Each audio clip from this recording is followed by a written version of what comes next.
to solve these problems. So I wrote there that what are some challenges you are facing right now in your community? If you can think about those problems you are facing right now in your community, and have you actively thought about how you can solve those problems? Just like in my case, there were some problems that we're facing with delivery services for immigrants, and I thought about how could I be part of that solution? And then I thought about attacking it with an academic project. And I did know that was going to lead me, to where I am today. And then have you also thought about, how this problem can be taken from a very detailed analytical perspective, trying to solve this problem in a very critical way. And can you solve these problems by bringing up solutions that are tangible to the community? So these are the things that an entrepreneur is looking at as a problem solver. And I'd like to ask you, the word entrepreneurship, where does it start from? The word entrepreneurship is not an African word. It's not it's not even an American word. Rather, entrepreneurship started as a word from the 13th century in the French community. And the word itself is entrepreneur. People often don't get this history. But the meaning of that word is to do something or to undertake, which means to actively and intentionally plan to do something by solving a problem in the community. So that's where the word actually started from.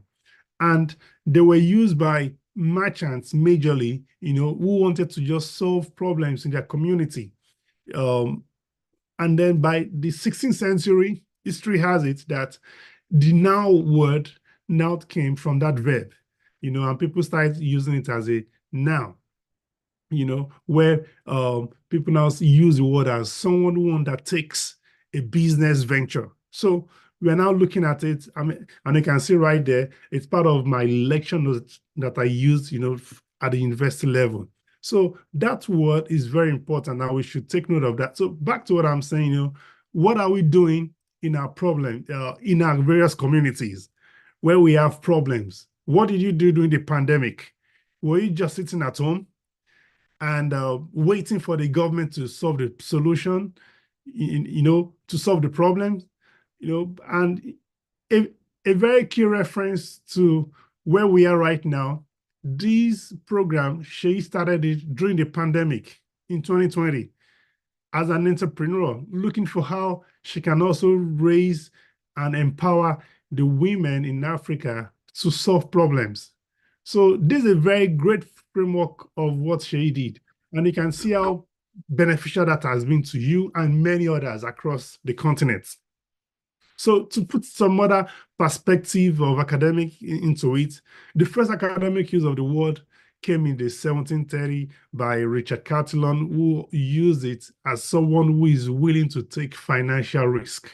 And then we now got to the 1800s where two other economists, Jean Baptiste and John Mill, used the word, and then they started popularizing it in the academic. They popularized so much so that by the end of the 20th century, we had Joseph Schumpeter, who I really love because he talks a lot about innovation. And he was the founder or the start of, the person who popularized what we call creative destruction. And creative destruction, simply means, as an entrepreneur, you are bringing up new ideas, new innovative ideas that can disrupt the existing economy and then create a new opportunity and a new solution that has not only disrupted the market but now brings a viable solution. So that's what I call creative destruction. And then I'll go straight with that, link that to what we call the creative problem-solving methodology. So I'm just going to stop here for a moment. How many of us were able to, let me see by show of hand, how many of us were able to feel that ambassador profile. How many of us fill the ambassador profile? We've not shared it with them yet. So Okay, not yet. We are going to give them as a gift after the session. Okay, all right, great. All right, perfect. Nice. All right, I can see someone's and Agbola. I think probably that's a mistake. Agbola has answer. I hope. Do you have any question, Agbola? Aliyah? Okay, I'll just continue. I assume probably that's a mistake. All right, so. Good evening, yes. Good evening, sir. I actually have a question. All right, yes, go ahead.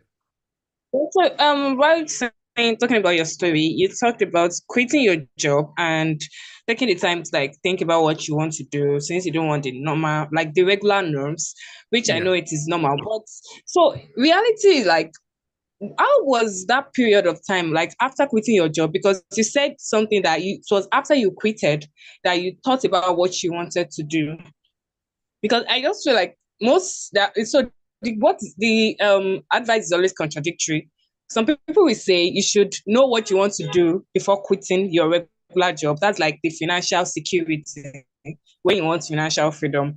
And some will say just go all out for what you want. But in reality, I don't think it's going to be that easy because at first, when you don't even know what you're doing, I don't even have any financial security. Something like fall back on calls, like still catering for you at the moment. So how are you able to do that? Okay, all right, thank you. So I'll quickly answer that and then I'll go. So the initial part of it was I didn't start thinking about what I was going to do. I knew what I wanted to do before I quit the job. I knew I wanted to do two things. I knew my potentials were not fully fulfilled, were not fully in use. And I knew I also wanted to pursue my PhD.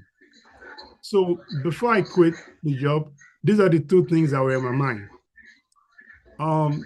Exactly 2 weeks before I quit, I met a friend who introduced me to something I could do, which was a company had come into the city then, and they were doing more of this food delivery. And, the guy just told me, hey, Sean, this is what you can do. And I tried it for like 1 week and I found out, wow, I could actually use this to replace my income because I needed to still feed the family and then pay the bills. So, but the idea to now go full commercial did not start while I was working. It started after I quit. So that's where the light bulb came. When I started doing the little food delivery, and I thought, oh, this was a problem I faced myself when I came into the city, and people still needed services. Then I thought about using it as an academic project for my PhD studies. And then I thought more about a solution. And the more I thought about a solution, the more the idea started crystallizing. And then the more it started crystallizing, the more I saw it as a business opportunity. So that's where, sometimes we need to understand that a business idea might not always be a business opportunity. So you might have a very brilliant idea, but is it relevant in that community where you are? And are people needing it as a service? So when people need your idea as a solution to a problem they are facing, to the pain points that they are having right now at the moment, then that's a business opportunity that your idea can actually solve a problem. To end my last part of your of the question, I would say you need to know where you are as a person before you make that decision. Do I quit now or do I not quit? The general rule of thumb is before you quit, know what you want to do. 100% I agree to that, so that I don't get into an unfortunate situation where you are just on there. You must know how you're going to replace your existing income. That's very, very, very valid anytime, any day. However, There are situations where, God forbid, you were sacked from the job. What happened? You didn't know what you wanted to do, but you still needed to survive, right? So situations might occur that, you might just be thrown into that situation where you need to start thinking on the go. And there are people who have actually been thrown into the deep like that, and then they survived, and they've created marvelous and big opportunities for, that they've used that to solve problems across the globe. Okay, so we can talk more about that later on as with time goes. All right, and if you have any question, we can just pen it down on the paper, and then once we finish the session today, we'll take questions. All right, so I'm going to continue with where I stopped. So we're talking about the creative problem solving. All right, so we are talking about creative problem solving. Every one of us have different styles of solving problems, and that's what the ambassador profile, is explaining. So we have basically 4 different styles of solving problems. And the 4 different styles of solving problems, number 1, you have the person who is always thinking about the ideas. If you can see my screen here, my pointer, you can see this person here who is always trying to solve problems by generating ideas. You get into a room or you get to a discussion, and then you just mention something, and you have someone that has many ideas. He's just juggling the ideas. You mentioned just a problem, and he has multiple ideas just coming up. And then you have this second person that not only has the ideas, but he can conceptualize, he can bring all the big picture together. He can connect where the idea can work, and he can connect where the idea can bring him money, and he can connect where the idea is, when the idea is ripe, the time, and he can also connect the strategy and exact targets. And he can also think about how it would work. You have that person with that big picture. And then you have another person who analyzes so much. He's always analyzing that idea. He can just pick one idea, but the way he would stretch that idea would be so fascinating. That's the third person right here in this quadrant. And then on this fourth quadrant, you have someone here who not only has the idea, but is always thinking about implementation of the ideas. So the person has the idea, just an idea, but can easily bring the idea from a brainchild and deliver it to you by hand. So this profile was founded by this man here called Marino Sidney Ambassador. He's a Canadian, and he uses it as a tool designed to identify an individual's preferred problem-solving style within a creative context, because every one of us can think creatively, but the way we think creatively is different. Mine is different from you. And that's why if you have all the entrepreneurs gathered across the globe, they all have different sets of ways where they solve problems. The way Elon Musk solves a problem is different from the way the CEO of Amazon, Jeff Bezos, solves problem. And the way Jeff Bezos solves problem is different from the way Bill Gates solves problem. And we're going to see all of that. So he gave each of those people names. So the very first person is the generator. So the generator would say, I like things, I like to get things started. And the generator loves finding new problems and opportunities to work on them. And then the second person there is the conceptualizer. He enjoys thinking about, taking time to really define the problem. He spends time to define the problem, and then the conceptualizer likes to define the problem and put ideas and solution. He can link them together. He sees the big picture. And the third person there is the optimizer, who enjoys turning those ideas into practical solutions. And the optimizer likes to refine, and he likes to evaluate those ideas and turning abstract notion into practical plans. And then the fourth person there is the implementer. The implementer is a person who likes to get things done. He's just enthusiastic about getting things done. How can we solve this problem now? How can we get the job done now? He wants to move right now. And every one of us have all this in us. But there's one that will become so prominent that it would supersede her. And I've seen some other people that have two equally domiciled in them. My current students right now, where I have about, in the first class, about 50, the other class I have 60.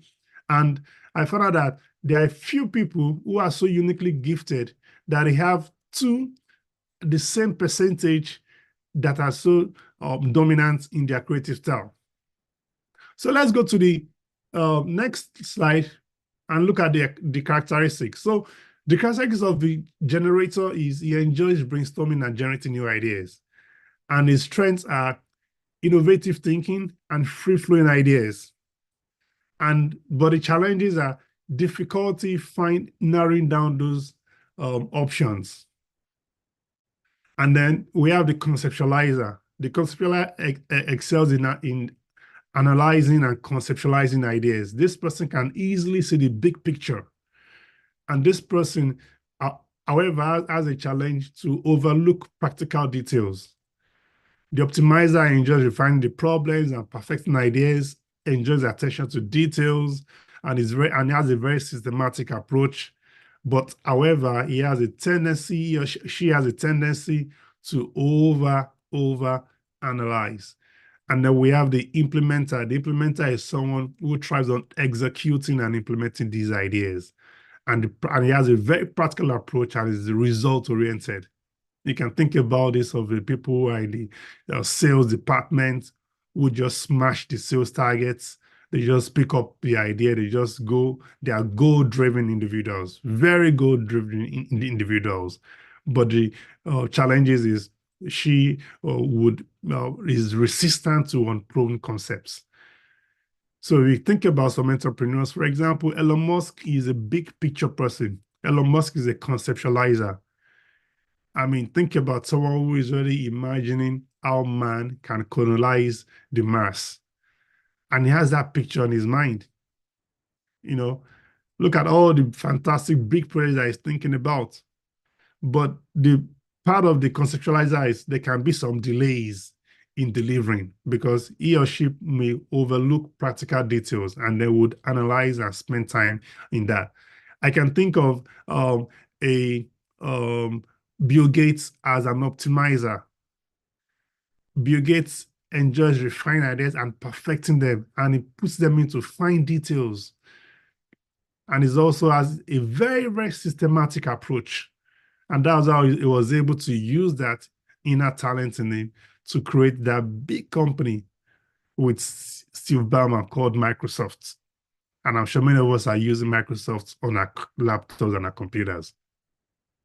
So I like to continue right now because of our time. So where does this apply? And how does this apply to us? And how does this apply to you and me? When we understand these different profiles, it will help, number one, us have a team collaboration. When you know your strengths, you know how to deal with your strengths with your other teammates. For me, I know my own strengths I'm a conceptualizer. So I like to get the idea, see the picture, but for me to get it fully delivered, I need to work with an implementer, someone who can get the ideas and run with it. And that's where I like to just stay, right? And then the other benefit of it is it helps in matching your profiles to different project phases, which optimizes efficiency, especially in the HR. So if someone who is in the HR department knows this, and I think she, is very talented in that, she can know, oh, this is where I need to put this is where I need to put this person, and then you can have an optimum running organization. Because we need this not only as CEOs and founders, but we need this also to run our organizations, right? And I'm going to show you that there are some companies in real world who have used this and they're using it to date. And you can see Procter & Gamble, Johnson & Johnson, GE, IBM, Unilever, Coca-Cola, Siemens, Microsoft, 3M, and there's a company that I put down there, Lockheed Martin. I don't know if many of you, if you know Lockheed Martin, but Lockheed Martin is a company that is the largest military supplier in the world. So all the military aircrafts and all the warships, this is the company that works with the US government to manufacture them. Very massive organization. So you can see the benefits there. Number one, it creates diversity, and we recognize and respect everyone's diverse problem-solving style. If I know you're an implementer, I respect you, and I know that I need you. I need you to be an effective team. And it also helps to create an innovative company, because the background to this was when there's a company that was working in the FMCG department, and they launched a product. That product is called Irish Spring, and they launched Irish Spring. And Irish Spring became very, very, very big, Palmolive.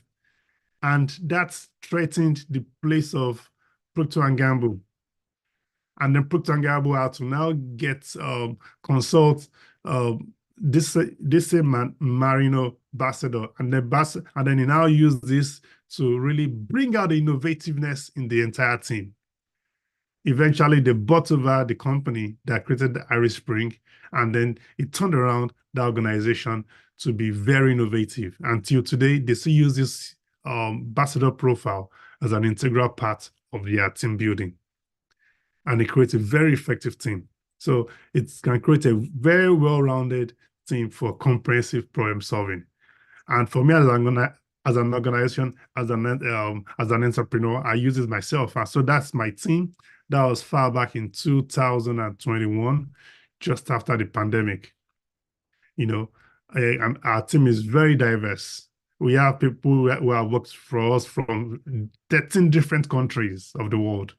We have people from Ghana, from South Africa, from Cameroon, from Kenya, and then outside, and of course, Nigeria, Ghana, and then outside Nigeria, we have Jamaican. The guy on the right there is a Jamaican. We have Indians. The guy far left is Indian. We have Chinese. We have even from the Arab countries. We have from Somalia. We have people from Iran. We have people from Venezuela. We have Canadians, of course, working with us as well. So we have people from various countries, and then we have Americans as well working with us, and Canadians. And then we use I use this, to put the right person in the right hole, so that we get the exact work and have an effective team. All right. So let's go straight and think about ourselves as an entrepreneur. According to Joseph Schumpeter, there are four main types of entrepreneur according to the approach to the venture. I know you have learned about social entrepreneurship. We'll come to that and touch about that a little bit. But there are four various types of entrepreneurs according to the approach to venture. So number one, you have someone who is innovative, always thinking about new approaches, new methods that add value through solving a problem in a unique manner. You have those innovators, they're always there. And then you have the creators. The creators make something new and see a problem that others have not noticed. So, and then we have the market makers. They innovate and reinvent the market from a future perspective by asking what the market could evolve into.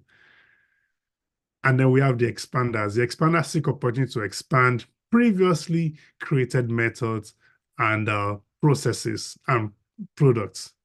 So an example of an innovator in the very first one, for example, is someone like Elon Musk. He looks at the problem and it looks for the value that can be added to it. And then it provides that solution. It innovates new approaches, new ways, new methods. A creator, a very classic example of a creator in the global perspective is what's the name? The founder of Apple Computer, Steve Jobs. You know, many of us never knew that we're going to be needing smartphones that would have only screens. You know, if you look at it was when we first launched iPod, iPad, iPhone, and all these gadgets, we did not actually notice that we needed them. So a creator would make something new or see a problem that people have not noticed. We didn't know that we needed those devices, but today they are part of our lives. And we have the market makers. The market maker, an example here is Bill Gates. A market maker would innovate or reinvent the market from a future perspective.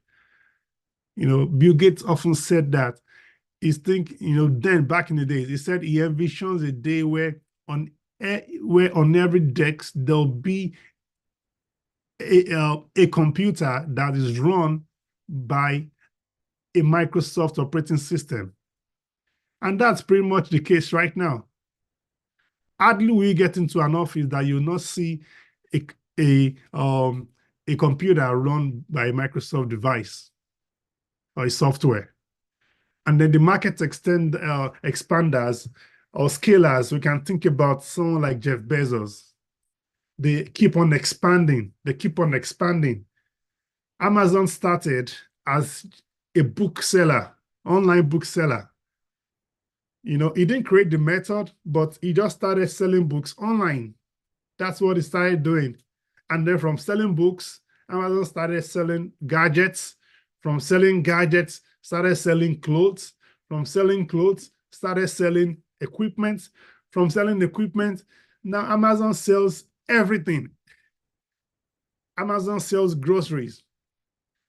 And then we see the exact Amazon formula now created as well in Africa. So in Africa, you can see the exact replica of Amazon, which is Jumia. So these are the 4 types of entrepreneurs that we have according to Joseph Schumpeter. I'd like to give an opportunity for us to ask some questions. In case you have any questions, just a very short break. Do you have any questions?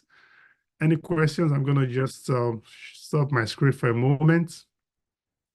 Do we have any questions? Let me check the chat box. Please raise up your hand if you want to speak, if you have any questions. I'm also just checking on YouTube to see if there are any questions. Okay. Any questions? No questions. Okay. All right. If there are no questions, we're going to continue. All right. Now we're going to watch a little bit, a small video. I want to talk about social innovation now. Social innovation, because that's very critical to what we're going to be doing as entrepreneurs, especially in this age. It's a very, very short video. Let's watch and see how this benefits us.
right. So I put a video because it talks about some social problems.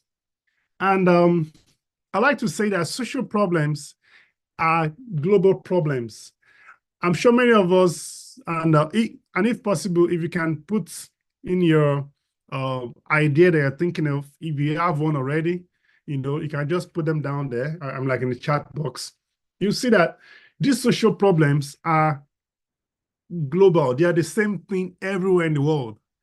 I'm going to stop my screen for a moment, So people talk about homelessness in Nigeria and in Africa. There's homelessness as well in Canada. I can tell you that. People talk about increase in food prices in Nigeria, in Africa. Right now in Canada, everybody is also screaming about inflation rates. People talk about healthcare systems in Nigeria, in Africa. I can tell you for sure that if you get sick in Canada, you pray you don't even get to the hospital because it's also under, performing. So, and this is the same thing for all parts of the world. UK, the same problems. Nigeria, the same problems. It's the same problem all over the world. Housing issues all over the world as well, even water resources as well. However, I can acknowledge and say for sure that the magnitude of the problem in Africa can be bigger. But you know what? That creates a bigger opportunity for you and I to actually solve those problems right there in Africa on a bigger scale. And that's why you see that the very few people who are taking up entrepreneurial ventures in Africa, they are making it big because they have a bigger market. They have a larger size of people that they can address those problems to right there that need those solutions. So it's an opportunity for you, everybody on this call, to solve this problem. Look at what Sheyi is doing right now. It's a massive venture that is solving a global problem. And I'm sure many of you are going to be, getting into positions where you're going to be scaling your ideas and you're going to be doing very great things across the globe. So I'll go back to my screen and I'll share this picture with you. Last year, like around of February, the University of Pennsylvania looked at people who are doing some, things that are having things all over the world, solving problems, social problems all over the world. And they selected just 20 of us across the globe. And just like it was read during my biography, and that's a picture of the 20 of us that were selected. And we got to Costa Rica on a 1-week workshop. And we found out that every one of us are solving similar things, but just different places. So while one is focused on housing, another one is focused on water, another person is focused on climate change, but the problems are global in nature. And we could find out that the same problems that we are facing in US, the same problem we are facing in Nigeria. Actually, we have 2 Nigerians there. The other guy there in black, the other black guy there, his name is Ahmed. He's from Nigeria, but he lives in the UK. I'm the other black guy there. The other lady here, who is also black, she's in the US, but she's from what's in all this country again? Haiti. But we found out that every one of us right here, the problems were the same face. It's just a global face. So that's why, the United Nations, of course, have this global framework, which you call the United Nations SDG goals, where we can now solve all of our problems. So that creates a framework for us to solve. And I believe every one of us have seen this framework. These are 17 goals: to end poverty, to end hunger, to where to provide good healthcare, good education, gender equality, clean water, clean energy, and you can see all these are some of the things that people in our country are solving the problems we have right now. And it's the same thing all over the world. So I've come with this formula where we can use social innovation to solve all these problems. And if you have an idea, if you can picture your idea in any part of these 17 goals, then you can easily use the framework to solve the problem and scale it to a massive scale. So for example, myself, I didn't know by using just electric vehicles, I was working on the goal 13 of the United Nations goal, which is climate change. But then with academic and then with this framework, I knew, wow, so this is what I'm working on. And I began to tailor my solution towards that. And it scaled massively. So I have this formula for social innovation. And I wrote here, SI is the unmet needs of the society and the challenges you are facing, plus the resourcefulness and the creativity that you're going to add into it. Put that into one box and multiply it by the collaboration of the community that you're going to have. So the collaboration includes your partners, your mentors, the government agencies that are going to connect with, and all the people who are going to support your goals. And then when you scale that, then you can have an academic formula for social innovation. And of course, social innovation emphasizes the synergy of the elements of society challenges, of your creativeness, and also what are the government agents and how you're going to collaborate with people in the community to create that positive change. So, and one of the beautiful things is one of the social interventions that we have right now is actually still what I'm going to be ending with this with Shay. What Shay is doing right now, it's a great example, which you guys are privileged to be under this platform, the Pan-African Women Empowerment Network. And I see many of you guys solving global problems, scaling your ideas, and that's where I want to, use this to, to inspire you guys. You have this opportunity, learn, grab as much as you can from Shay. She has it. And then, like I said at the beginning of this call, when I was thinking about the 4 Ps of marketing, and I picked this from Shay's LinkedIn profile. And these are actually the 8 Ps, not even 4 Ps now. So the very first place you start from is the problem. And that's why I started by analyzing the problem that I was facing in my own little community in Canada. Look for the problems in your community. Look for the pinpoints. Find the problem. Be an observer. Listen to your community. Listen to your environment. And then develop a product that addresses that problem. Develop a service. Find a service that can be used to solve that problem. And then the next thing they now need to now put a price on it and make it competitive, make it affordable. And then you position it. Who do you want to make the biggest targets in these markets? Do you want it to be the high net worth individual? Do you want it to be just the average minimum wage owners? Or do you want it to be the low end of the people? And then make sure you have some profit.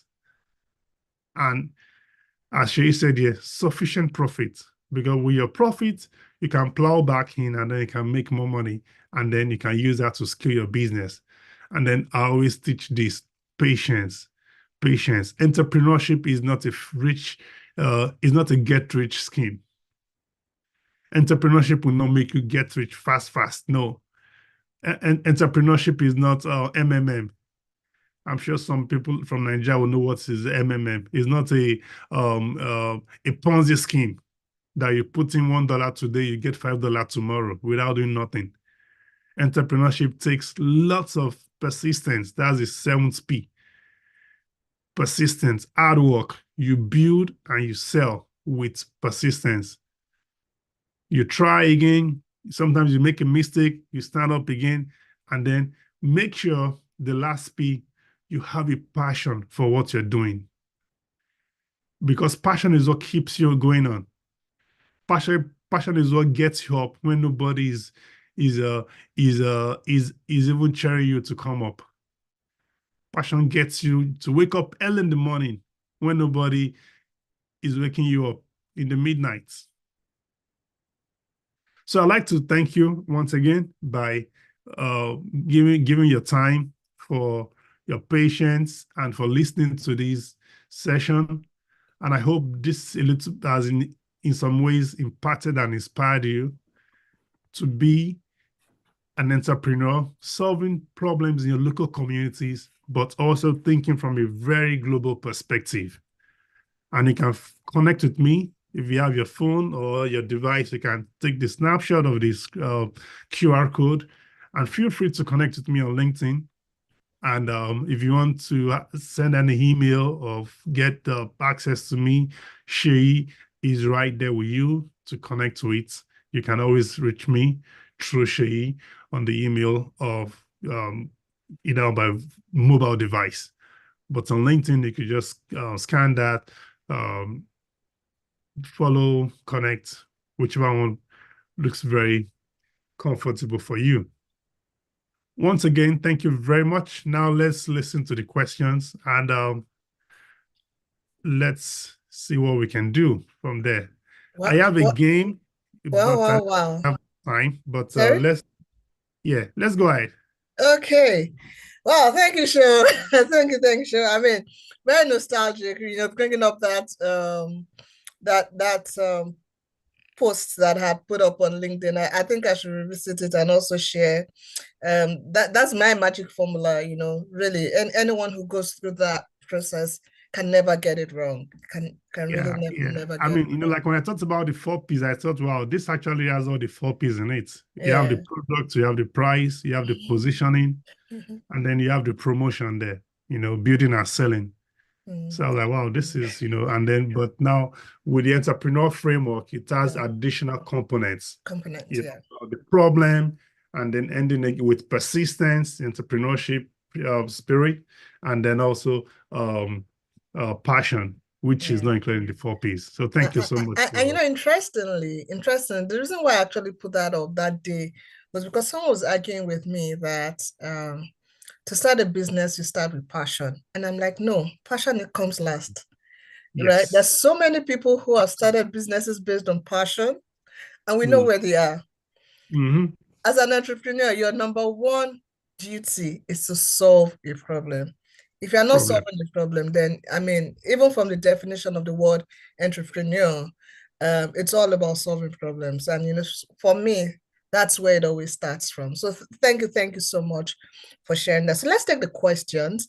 We have some in the chat, and I'll start with Angela Agutu. It's a rather long question, but I'll read it out. So she says, hello, I have a problem. I have a question in entrepreneurship. There are the push and pull factors. You know that this one is Agatha. Angela is obviously an EFICO, right? Like you, an academic like you. So she says there are push and pull factors.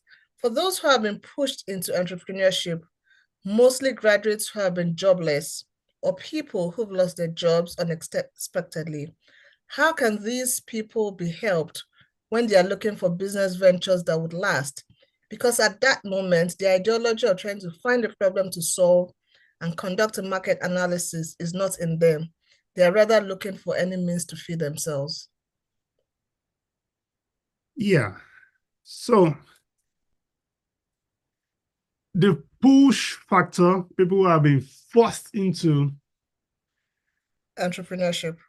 I wouldn't say they've been forced into entrepreneurship. They've been forced into survival. They've not been forced into, they've been forced in survival. And my father will always say, the very first law of nature is survival. If you push a little child one day old into, don't try it, but push that child into a well of water, you see the child grasping for breath. That's the nature, just one day old child. So God has created everybody. The life in us wants to survive naturally.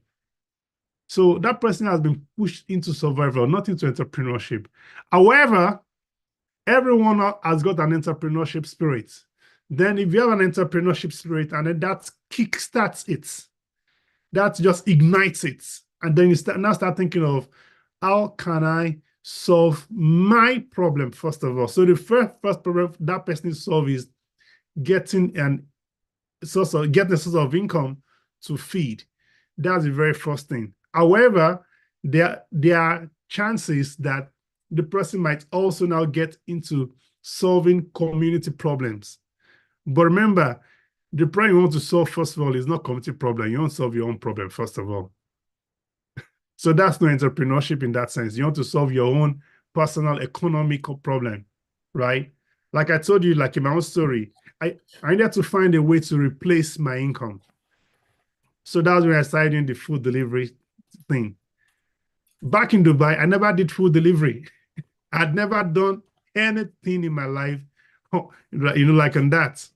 I was working in a fantastic IT company and I was earning very good salary. But then I just needed to do what? To just find something to do after I had made sure that my own family was really good.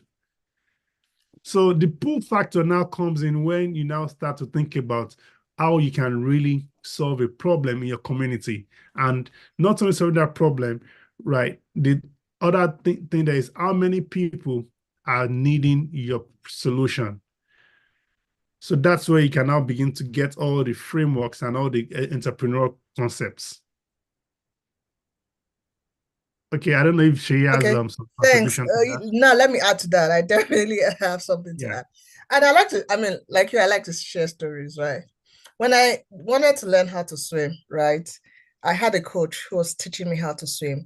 And the first thing she did to me, she took me to the deepest end of the pool and pushed me into water. That I nearly passed out, right? But then in the process of, struggling, right? I found my way. And in less than, I actually learned how to swim faster than my son. And so what led me to say I wanted to learn how to swim was I was taking my son for swimming classes. And I was like, how can I just be taking him for swimming classes? And I'll just be sitting down watching him. I might as well learn to swim. Exactly. And so me that I was following someone to learn and to swim, I learned how to swim faster than my son. Why did I share this example? You see, even though you are pushed into survival, as Seun has said, for those who are able to successfully pass that phase, they're usually better entrepreneurs than any other person because they are constantly thinking, how can I make money? How can I solve problem and make money from it? This guy, Zenon Oil, I'm trying to remember his name now. Otedola. Yeah. Otedola. That was how he started, right? When he was seeing people pushing diesel in kegs, from one, he was like, this can be done and this can be done better. It was hunger. Do you understand? Most of the best businesses today started from a hungry spirit or a survival mode. And once you pass that, right, and you pass that test, you are able to build a better sustainable business. Because you have passionate entrepreneurs who say, well, I like this, and then they do it, but they're now looking at how sustainable can it be. And if you look at Seun's example too, you see that he started with survival first to say, look, I need to feed my family. Yeah. Right? When he was able to successfully pass that phase, and then he now started building a business. So in Niger parlance, you say you have to hustle, but after the hustle, you now then begin to build a business because there's a difference between hustling and building a business. I hope I've provided clarity on that. Okay, so if you have any other questions, please raise up your hands and then we'll take them. I'll just go to YouTube now and see if we have any questions on YouTube. Let me refresh. Any other questions? Please raise up your hand. Okay, so there are no questions on. Ladies, no questions. Interesting. I'm not going to say anything, but I would. I think there's, I don't know Ma, if you can hear me. My internet is very bad. Yes, But I I can. think there's a question Okay, please go ahead and read. from, okay, Ajarat. She said, this is really inspiring, but as an innovator that has different ideas and looking into method to solve it, but execution is also a factor. Execution is also a factor to make it possible. Firstly, to execute our idea, sometimes all what that killed the idea is maybe financial difficulties, lack of resources, where to start from, and so on. What advice will you give that fellow to make the execution come true? And what idea should they focus on first as an undergraduate? What are the different stages of ideation, and which stage is advisable for the undergraduate? Okay, all right. Thank you so much. This is a very loaded question, and I love this question. I think it's in three parts. So the very first question is, as an innovator that has different ideas, I like that you've been able to connect your type of entrepreneur, that's an innovator, and then also you find that you've also got lots of ideas. That means you're a generator in solving problems. Very fantastic. But now you said, but execution is a key factor to making it possible. You've actually just hit the nail on the head. As a generator, someone with lots of ideas, and many innovators are like that. They just have so many ideas. So many ideas. But then to execute them is a problem. And don't feel bad. That's who you are. That's how God has created you. But then that's where you now need to collaborate. You can think of having a co-founder. And if you don't want to have a co-founder, you can hire your chief operating officer, someone who can deliver, someone who can execute. Right. So that's where you need to collaborate. I always like, having a co-founder, because that person has, the same ideas with you and can see the picture from afar. Right. But if you feel, well, you can't get someone who can be a co-founder with you, then hire someone. Of course, that creates a financial burden. And I know, some Africans might really hesitate in even having a co-founder, or might be difficult to get. That goes to the next question. From the point of execution, then what do you need to do? Number one, you are on a platform right now, the Pan-African Women Network. It's a viable platform. This is an incubator.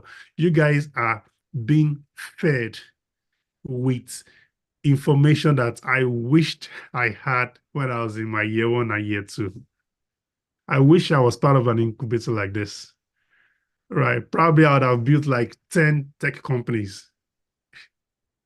I mean, sincerely, Shay, sincerely, I wish I had, ISEC really helped us. ISEC made us, channel our hunger, our can-do spirits into something, right? And I appreciate that. But we did not have a coaching, where you go there every week to grab something. ISEC made you to explore. You have to find it yourself. So those who really found it themselves in ISEC really explored, and then, some actually had to go and work for multinationals, and they are stuck in there. But probably those guys who are stuck in multinationals still today, if they have gone through some coaching and mentoring in an incubator like this, they would actually solve problems. And an example is the current Minister of Communications in Nigeria, right? He's an entrepreneur. You saw what he did with CC Hub, right? And I can see lots of similarity with what you're doing right now, Shay. You know, grooming the next, you know, generation of entrepreneur ladies who are going to be unicorns. I hope you just remember me when you guys are eating it very big, in the years to come. Absolutely. And you know, honestly, right? You know, because that I was the mean, thinking. yeah, you know, I believe so much in this, right?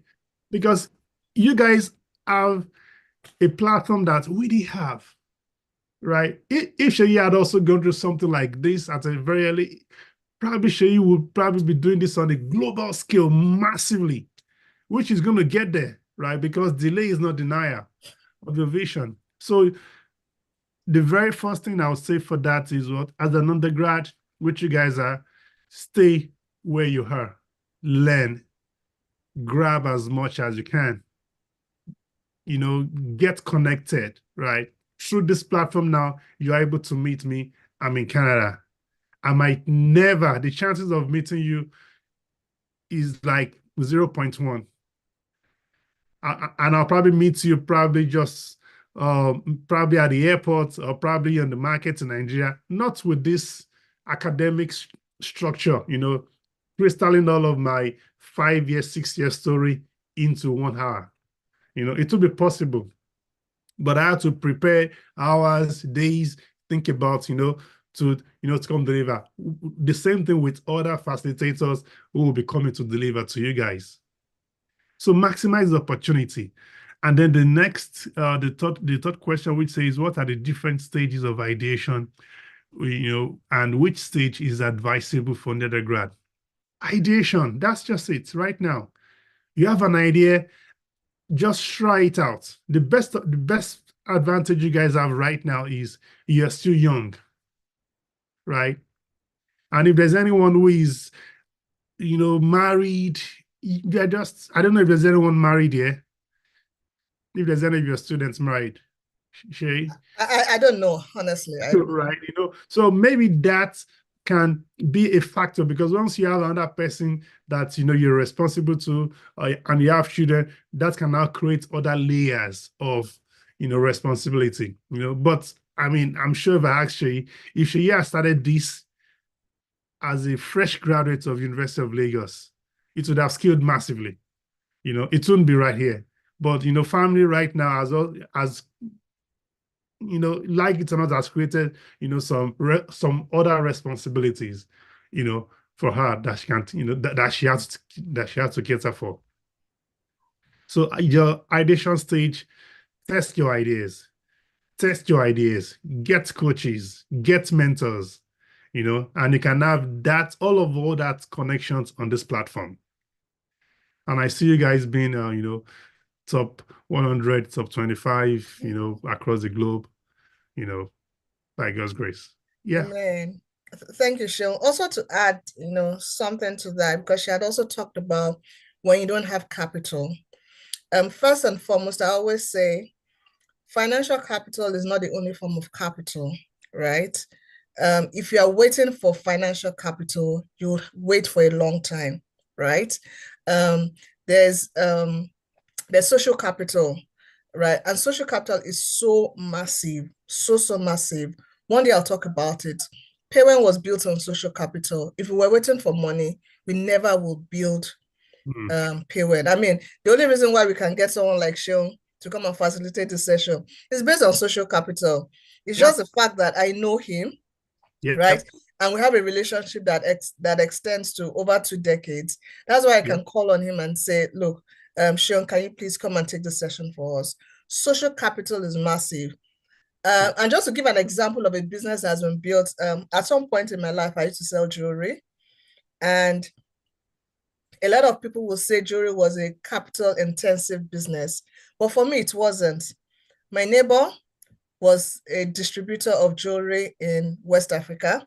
So all I'll just do is I'll go to her house, no capital, zero capital. I started my jewelry business with zero capital. I'll go to her house, pack the jewelry, take it to work. I was working in MTN then. I'll sell it. Whichever one I sell, I'll give her the cost price, return the ones that I don't sell. The next day, I take a new batch.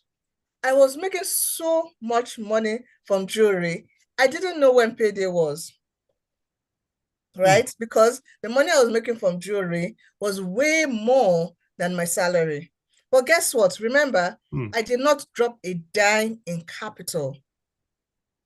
I leveraged on social capital to do that business. And for a long time, I was doing that business till I just thought, you know what, Shay, you've outgrown this business, right? So even if you do not have the money, the question is, what else can you use? Who do you know that can stand in for you or that can help you get items on credit? Or what relationships can you forge that can help you even mitigate? Because what you think you need money for, what you need is not just the money. You need the money for something. So the question is, if you don't have the money, how else can you get what you want? There are other ways to get it. There's so many ways to skin a cat. So don't think of capital as just financial capital. There's social capital and so many other types of capital we won't talk about, but social capital is key. You can explore that. There's one more question that I see. There's one question that I see here. Okay, how do you deal with factors? Yes. How did you, electricity, poor electricity. Like today, I don't know what happened. All my stuff, internet access issues. So how do you deal with, I mean, we are in Africa, Seun, and it is a reality. How do you deal with it, and how do you deal with competition? Yeah, I agree with you. Zipporah, Roma. Yeah, I don't know. I think are you joining from Nigeria? No, because that seems. I mean, that seems to be very. Yes, sir. I'm joining from Nigeria. Oh, okay. Yeah. Okay. All right. Yeah. Thanks a lot. So, yeah, that's a big, challenge. I'll tell you from my I'll share this very short story. You know, the very first day. I think, okay, shame, okay.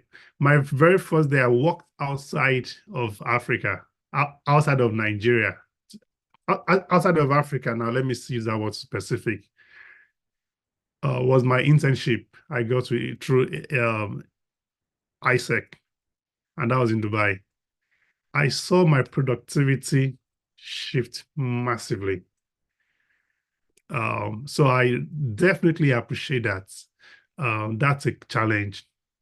But you know what? In that challenge itself comes the strength that you can build through that challenge. If you can produce with what you have, I tell you, when you have the better opportunity to work outside the country or other parts of the world, your productivity will scale up massively. I would say that on the other hand, it also creates an opportunity for you to find a solution to that, right? I don't know what solution might be. Many people are doing solar, many people are doing other things. It creates an opportunity for you as well to do some homework and try to see how you can also solve that problem. That's one of the big problems in Africa, you know, that, you know, you can start thinking about it. Was it last year when Bill Gates came to Nigeria? He has come several times, but was it last year or 2 years ago? Last time he came and he met the Minister for Communication, Bosun, and then he went to another company called Anergy. And I have a friend working in Anergy, you know, and Anergy is into solutions of electricity problems and all that. But, you know, now they are doing that and they actually got funds from Microsoft, you know, from the Gates Foundation to solve that problem of energy in Nigeria. So I acknowledge that. I think it's a very difficult one for me to say what's the solution is going to be, other than this is a large-scale problem that the government should definitely have a bigger share in the solution. But as entrepreneurs, you can always think about what you can do to create it. But anytime you have a solution that fixes electricity and the infrastructure, just continue to maximize what you have. And it creates a very resilient spirit in you that at the next opportunity you have to work in a better climate, you are going to be just the champion. And I think that's what has contributed to me a lot, working outside the country, and I tell myself boldly, there's no white person that can, that is better than myself. I will do the best. And by the time you see the other person, everything I've ate and I've soaked up in Africa just manifests, and I become better than a person. The other one is fantastic. Let me contribute to that, and then we'll take 2 questions. One question in the chat, then Agbola Aliyah, who has also been raising her hand, will take that question. Yes. So yes, I know that there are electricity challenges and in Africa as a whole. I actually even think it's worse in some other African countries, but there are always alternatives. So I lived in Nigeria even before I came into the UK, but for a long time we're always on solar electricity, right? So we powered our entire house with solar. So you say, oh no, we cannot do that at that scale. I hear you, but there are solar products, right? I know a lady who, as far back as 2014, had freezers that were powered solely by solar.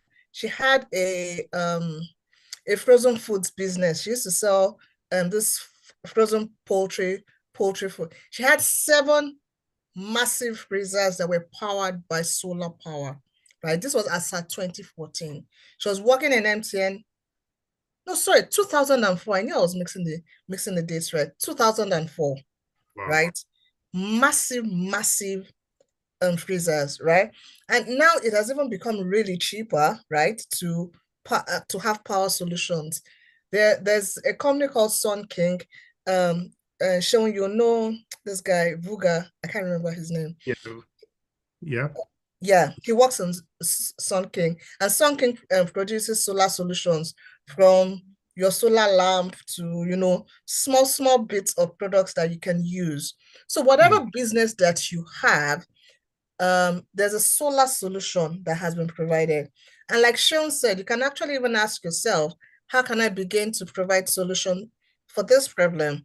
I know in our former entrepreneurship class, the Aspiring Entrepreneurs Program, there was a lady in Zimbabwe that was really doing really massively, in solar. And then what we then did was that we connected her with someone in Ghana and another person, and I think in Uganda, and she mentored them, and those people also began to, provide solar solutions. So don't let it be a limitation. It's not a limitation. It's actually an opportunity. The question is, how can you go beyond the limitation and then begin to maximize this as an opportunity for you to make money? So we will take Agbola's question, and then we'll take the last question, and then we'll call it a wrap because we've really gone beyond time. Agbola, you have the floor. Please make it quick. Okay, good evening, everyone. Good evening, ma'am. Good evening, sir. Thank you so much for the session so far. So my question goes thus. I belong to a social organization, like a student organization, and that is Enactors. I don't know if anybody knows about Enactors. Enactors is actually a global organization made up of students where we come to compete with each other with projects based on real life problem. That is, we provide solutions to them and make them sustainable on their own. So being the team leader of my team, I feel like having project ideas, that is, having different set of project ideas. We've explored some project ideas that are really, really beautiful. But the problem lies in how to start. So just like Ms. Shea said that social capital is actually like more important, even financial capital. Things that actually run that's finances for social capital. But still, it's not usually like would have really like to explore more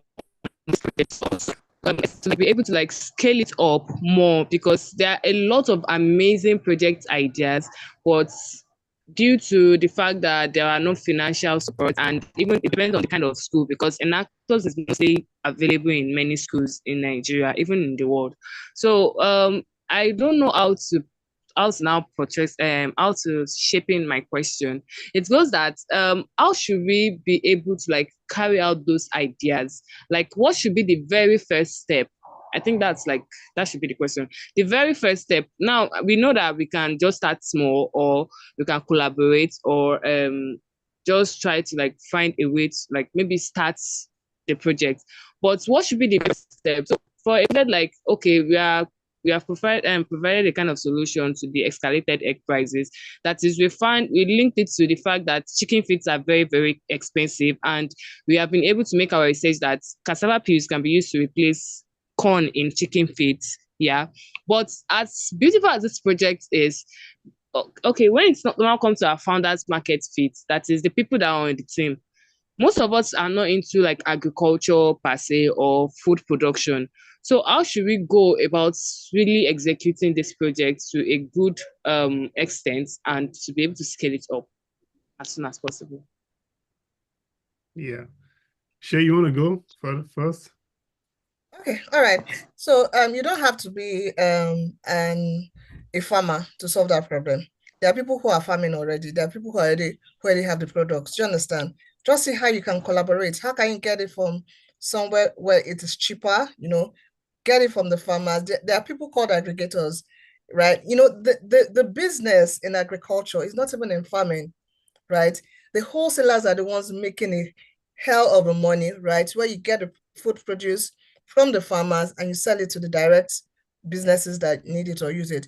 You don't have to be the one producing the solution. You can just be connecting the people who have the problem with the people who have the solution and connect them together and make some profit from it.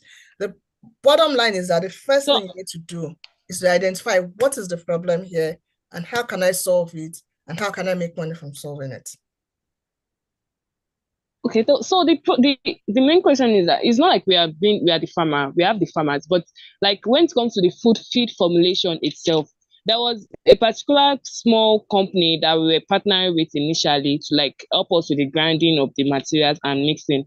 But they are seeing our project as something that it's not possible. Whereas from research and from other stories, like our extensive research, we know that it is possible. And most of the times they don't want to like embark on this journey because they feel like even their products, because they are the only ones we can partner with at this moment, they feel like even their products are not like making that much sales. So they don't really want to explore with us.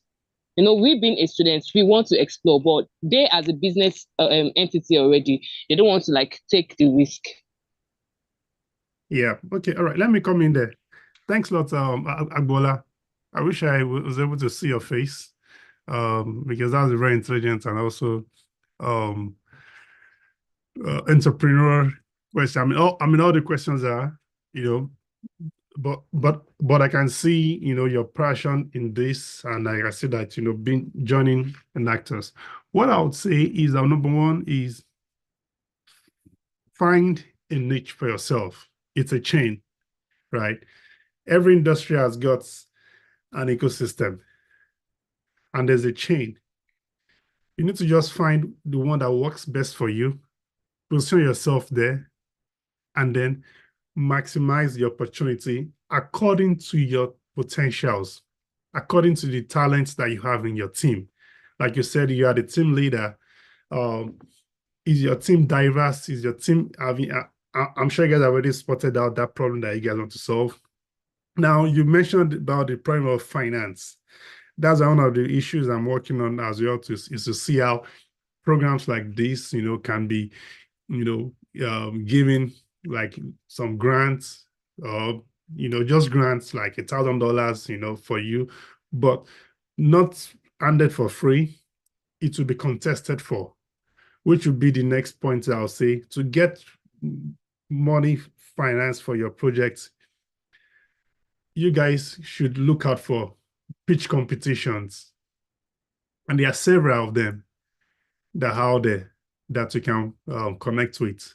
There's a Tolu Elumelu Foundation. There's Yeah, Techstars. we applied for tech. Yeah, so there's Techstars, and there are several. There's one I even saw just some 2 days ago. IFC Foundation for women. She wins. I don't know if she saw that as well. So there's one just for women in Africa, International Monetary Fund, IMF Africa, so there's she wins, like just like that. So there are several, and the benefit of being a female is you have more opportunities than the male. I'm sorry to say that, but that's it. The males are disadvantaged because right now is the era of the women. She is laughing. That's the truth. Even the ones that are open for us, the male, you women you'll come there again. And if a woman can perform up to 70% of what a man can do, they still give the woman. Sincerely, I've seen this. When I was applying for a job drastically in Canada, all the jobs that I lost in the final stage of interview, all of them, not one, all of them went to a woman. And I knew that on those jobs for that time, I performed best. And then when I look at, and like, how do I know? I will say, okay, for this role, this company, I will see who would have, and this place, I'll know who will get that job. And then in a small community, I'll be searching after 2-3 months. I will see when the lady resume. It was around that time. And some of them, I happen to even know them in the community. And then the job role changed. So you ladies have lots of opportunity. Maximize it in a very positive way, right? Those scholarship grants apply, and there are several of them. I'll tell you this. 2 years ago, as a PhD student, I was able to earn 50,000 US dollars, Canadian dollars, through grants, competition, pitches here in Canada. $50,000 Canadian dollars. I got one, top 150 small businesses in Canada. That was 25K cash. I got another one, Black Entrepreneur, 10K cash. That's 35. Sean, come and pay your tithes. I've already paid it. No, you paid tithe to me. But that was 2 years ago, 2022, right? 2022. Sincerely. Sir, I'm so sorry. Yeah. So the truth of the matter is, Agbola, time is running out, and we really need Let's to connect later session. on. Yeah. Let's connect on. Yeah. Let me share my LinkedIn again. Yeah, connect with Sean on Okay, LinkedIn. Yeah. So and I you can also connect with me later. We can have this discussion, but we don't want a lot of people have left already. That I can explore. Yeah, no problem. Thank you, Yeah. ma'am. All right. So, ladies, this is also to say, Sean, do you have concluding thoughts? Think about your concluding thoughts. Hold on. So one of the reasons why we did not give out the licenses that Sean had blessed us with was because we wanted to wait till this session. There was a question on there was a question on YouTube. I will take that question myself personally. Natasha, please just send me a message. We'll take those questions later.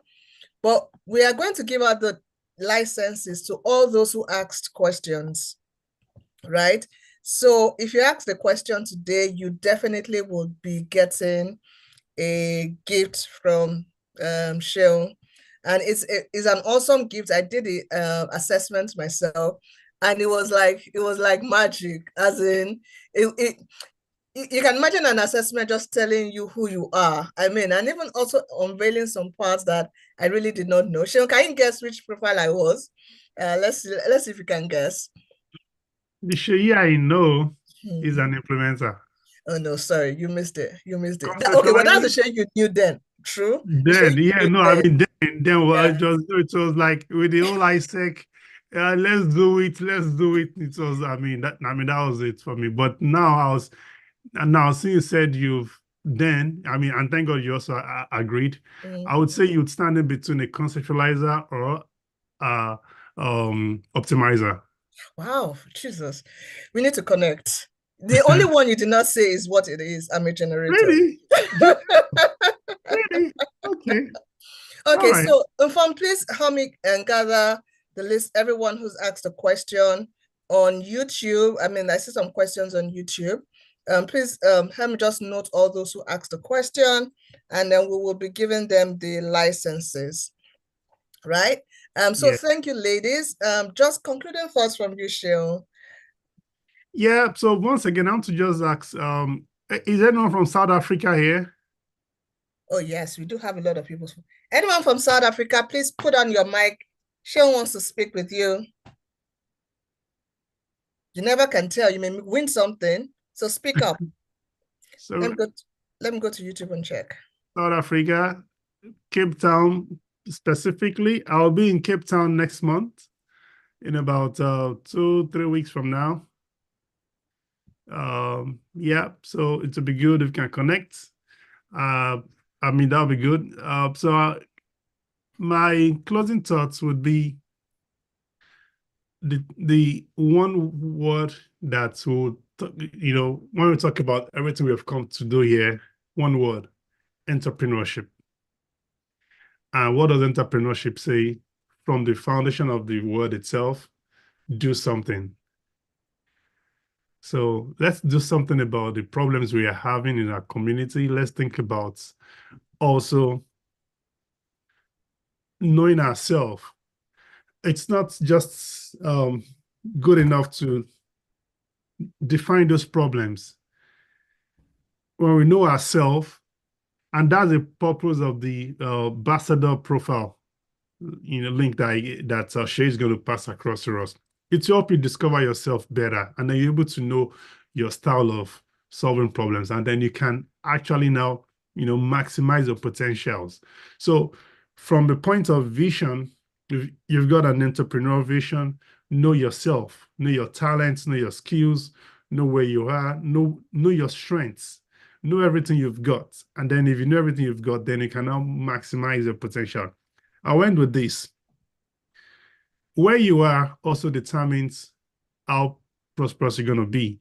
You might have lots of skills, lots of talents, lots of educational background, but if they are not relevant to where you are, that can also place a limit to what you can do.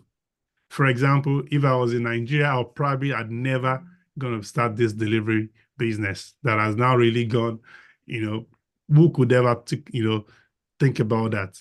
So always harness your potentials with your present community and with your present location. And I know that God is going to lift you guys up, and you guys are going to be achieving very, very great things. So I'll leave you with that. Please feel free to connect with me on LinkedIn once again. I'll be excited, and I promise I'll be looking out for more scholarship grants and grants. Please, we need, because we actually do have a pitching phase. I mean, we'll talk about that later. We do have a pitching phase, and we are looking for, thousands of dollars to give the winners. So please, you can share the opportunity. I'll make some commitment, but I'll make it public. I'll make it public. Okay. All right. And thank you so much, Sean. It really has been my own honor to have you here sharing from your wealth of experience, right? Thank you so much. I'm sure the ladies are blessed, just by this session.